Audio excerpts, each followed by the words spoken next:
Today on Public Eye News, a tornado roars through Dallas and 3 people are arrested after a home invasion. Joseph Sigourney will have our cloudy forecast for the days ahead, and later Devontae Stein has the latest on NMU men's soccer. Hi, I'm Todd Rose. And I'm Maya Kurth, and this is Public Eye News.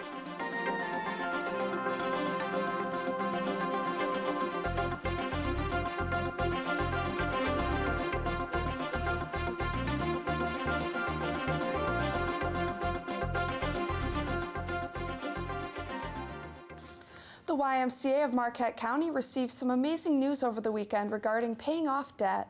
The Y in Marquette County has been struggling financially since 2016 due to an ongoing expansion project.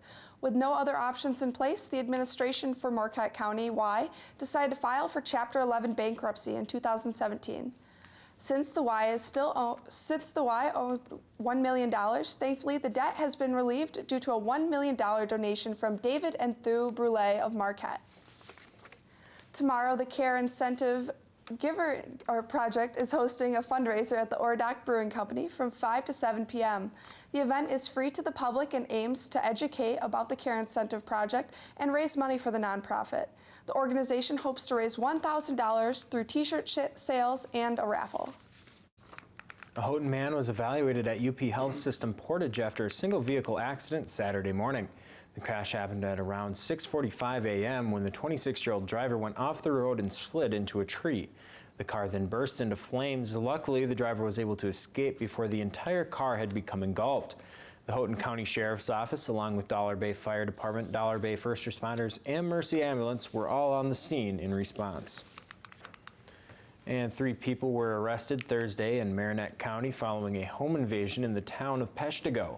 The 2 men, Dallas Willis, 30, and Jack Swearingen, 41, and 1 woman, Laura Dolan, 36, all of Marinette, were taken into custody and are currently lodged at the Marinette County Jail.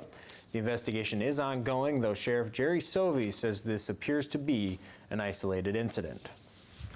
On Sunday, the owners of Partridge Creek Farms in Ishpeming hosted the 3rd annual Fall Festival at the Elks Lodge. Some activities at the event included pumpkin carving, live music, and pumpkin smoothie and apple cider making. The director of the event, Diane Perkins, says, quote, "Let's face it, the lives of kids have really gone downhill. They don't get out and play as much, and they don't eat properly. There's not as much natural food around," end quote. Dan Perkins also manages the community garden plots that are free for anyone to use. The focus of this event is to make Ishpeming a more healthier place for children and adults. On Saturday in Harvey, the Lake Superior Smokehouse and Brew Pub had their grand opening. During the grand opening, they also held a ceremony honoring disabled veterans. The owner of the restaurant, Scott Arbor, did this to honor his grandfather and other veterans. Scott Arbor says, quote, "Patriotism and the brave service of men and women are important to me, and the sacrifices that they have made to allow us to the freedom and the opportunity to do such a project," end quote. The restaurant is open Monday through Saturday from 11 to 8 and Sunday from 11 to 3. And after this break, we'll have national and international news. The battle over Baby M, the landmark case that still shapes surrogacy today. What comes next after one gets married? Kids. Could a solution for global warming be found in a terrifying Cold War concept? Plus, humorous Andy Borowitz. Pollution isn't bad. It's merely a sign that American industry is firing on all cylinders. Retro Report on PBS. Tonight at 9 after Antiques Roadshow. And welcome back. Again, vaping products are in the limelight for causing harm, though this instance puts the spotlight on the CBD-infused vaping products. While often illness induced from CBD vaping products may take time to arise, with one product it was different. People who tried the CBD product YOLO in Salt Lake City knew something was wrong immediately. By the time the initial YOLO outbreak came to an end last year, over 50 people were stricken with YOLO-related illnesses. According to research done by Tatiana Gustafson, it shows that YOLO is the main culprit for CBD-related illness in Salt Lake City, and of course, that takes its name from the text for "You Only Live Once." Released surveillance video shows the moment when a high school teacher or high school coach took a shotgun away from a student at Park Rose High School in Portland, Oregon, 5 months ago. David Begnaud has more for us. In a fraction of a second, I analyzed everything really fast. I saw the look in his face, look in his eyes, looked at the gun. I realized it was a real gun, and then my instincts just took over. Those instincts? get the gun away from the student fast. But after Coach Keenan Lowe handed the gun off, he did something unexpected. He put his arms around Angel Granados Diaz and just held him, telling him that it was going to be okay. He broke down, and I just wanted to let him know that I was there for him. Just minutes earlier, surveillance cameras captured Coach Lowe headed to the classroom to get the 18-year-old. I walk in there, I get to the classroom, I ask the teacher, is the student here? He was not, but moments later he would be, with a loaded gun. The door opens, and I'm within arm's length of the door. There's a kid with a gun, a shotgun. I lunged for the gun, put two hands on the gun, and he had his two hands on the gun, and obviously the students are, running out of the classroom and screaming. Police were called, and the campus was put on lockdown. We all hid. We hid like under clothes and stuff too, just in case anything would happen. What did happen was that Coach Lowe showed compassion for a young man who would later tell police he planned to complete suicide. I told him I was there to save him. I was there for a reason. This month, Granados Diaz pleaded guilty to gun possession charges in a deal with prosecutors that will spare him jail time. A lot of times, especially when you're young, you don't realize what you're doing until it's over. A deadly tornado struck the South yesterday at around 9 p.m. Homes and stores were destroyed in Dallas, and a man was killed by a falling tree in Arkansas. Thousands of people were without power, and media stations in Dallas were also negatively affected as well. Storm warnings were still in effect this morning. The acting White House Chief of Staff says President Trump didn't expect so much opposition to his plan to host next year's G7 summit at his Florida resort. The president now says he will not host the gathering of world leaders at his Doral Resort in South Florida. Acting Chief of Staff Mick Mulvaney faces his own pushback for acknowledging the president held up military aid to pressure Ukraine to investigate Democrats. Paula Reed is at the White House. I still think I'm doing a pretty good job as the Chief of Staff, and I think the President agrees. Acting Chief of Staff Mick Mulvaney insisted Sunday he is not stepping down. Absolutely, positively not. In an administration known for upheaval, Mulvaney's role seems less certain after an explosive press conference last Thursday. Get over it. There's going to be political influence in foreign policy. Mulvaney undermined the president's impeachment defense by confirming a quid pro quo in why aid to Ukraine was held up. 3 issues for that: the corruption in the country, whether or not other countries were participating in the support of the Ukraine, and whether or not they were cooperating in an ongoing investigation with our Department of Justice. I'll leave to the Chief of Staff to explain what it is he said and what he intended. Mulvaney recanted his statement, but his performance exemplified how the White House has failed to offer a coherent defense against the impeachment inquiry. If you held up the money for 3 reasons, that's a quid pro quo. I'm not acknowledging there's 3 reasons. Again, let's go back. You said 3 reasons. Go back to I recognize that. Go back to what actually happened in the real world. Mulvaney's name has also emerged in the impeachment inquiry itself. A former presidential advisor testified that Mulvaney worked with the president's personal attorney, Rudy Giuliani, on a rogue operation involving Ukraine. Mulvaney's quid pro quo admission last week wasn't the only thing Republicans were having a hard time defending. It was also the president's decision to award himself a huge contract by hosting next year's G7 summit at his hotel in Florida. This just creates more controversy that, quite frankly, we don't need right now. Mr. Trump was not expecting Republicans to criticize the decision, and in a rare move, he reversed course on Saturday night.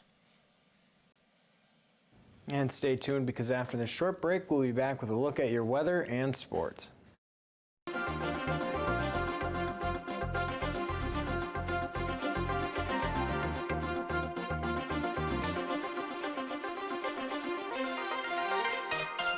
Next time on Finding Your Roots, hip-hop pioneers LL Cool J and Sean Combs both grew up without ancestral roots. I never knew the extent of my history. Now, Henry Louis Gates Jr. is about to remix their very identities. Your ancestor was not a slave. He was free. It's incredible. You see any family resemblance? That's unbelievable. On the next Finding Your Roots. Tuesday night at 8 on WNMU TV. Welcome back to Public Eye News. I'm Joseph Sigourney, here with your weather. Currently outside in our sky cam, it is raining and thunderstorms too are possible.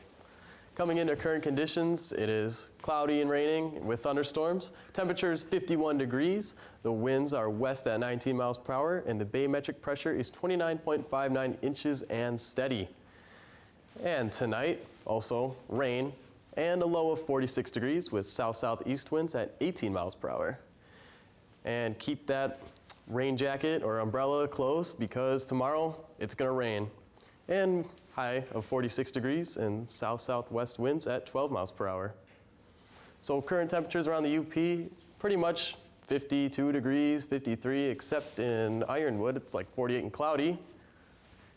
And looking to the week ahead, or the days ahead, not looking too great. A high of 46 degrees on Wednesday and a low of 36 and cloudy. Thursday, high of 44, low of 32 and cloudy. And Friday, a high of 44 and a low of 35, but at least we might get to see some sun. And the weather later in the week isn't looking so great, but I heard that NMU's soccer team has been tearing it up on the field lately. Thanks, Joe. The men's soccer team picked up a dub this weekend as they defeated Purdue University Northwest 2-1 in GLIAC action. Freshman Ryan Palmbaum got the Wildcats going early, finding the back of the net just 13 minutes into the match. The freshman scored off of an assist from senior Ben Hoffman. Just 6 minutes later, senior Callum Olpin extending the Wildcats' lead to 2-0, scoring his second goal of the season. Patrick Restum collected 5 saves in net for the Wildcats. NMU is now 5-5 in GLIAC play, and currently they have a 3-game lead for the final GLIAC tournament spot. Checking out some scores for Week 7 action in the NFL, the Lions dropped one at home to Minnesota 42-30. Marvin Jones hauled in 4 touchdown passes, 3 of them coming in the first half. The Packers improved to 6-1 behind Aaron Rodgers' 6 touchdowns for the day, defeating the Raiders 42-24. Teddy Bridgewater and the Saints, without Alvin Kamara, marched into Soldier Field and took down the Bears 36-25. Latavius Murray stepped up to replace Kamara and had 119 yards on the day with 2 TDs. The 49ers stay undefeated as they win 9-0 against the Redskins in a low-scoring, rainy matchup. Tonight, the Patriots take on the Jets in Monday Night Football action to round up Week 7. The Patriots have won the last 15 out of 17 matchups against the Jets. The NBA gets ready to tip off the regular season action tomorrow night. New Orleans Pelicans without Zion Williamson will travel to the north to take on the defending champion Toronto Raptors at 8 p.m. LeBron James and the Lakers will start the season with the Battle of LA as they take on Kawhi Leonard and the Clippers. Tip-off for that game is at 10:30 p.m. Kyle Kuzma will be out for the Lakers while Paul George is out for the Clippers. I know I'm looking forward to another exciting season of the NBA. And Todd, I hear you have some more exciting news for us over there. Yeah, a little bit from the world of dolls, it would look like. So have you ever wanted to be a real-life Barbie? Well, here's your chance. In celebration of Barbie's 60th anniversary, Mattel has created a real Malibu Barbie dream house, complete with a slide and infinity pool. The life-size dream house is available to rent on Airbnb for only $60 per night. The house is pink and right on the beach, and even the closets are stocked with real life-size Barbie dress-up outfits. And some more news out of Florida, always an interesting place there. A naked Florida man is accused of taking an American flag off a yacht, but only after he put on a little show for crew members. Police in Florida are searching for a man who pulled off a bold and bizarre crime in the Buff. A crew member first noticed Friday morning their American flag was missing. The crew checked the security camera, and now pictures of the naked man running through the Lady Atlantic and Lady Del Rey are all over social media and shared hundreds of times just from their page. And that is all the time we have for you today. For Todd Rose and Delonte Stein, thank you for joining us on Public Eye News.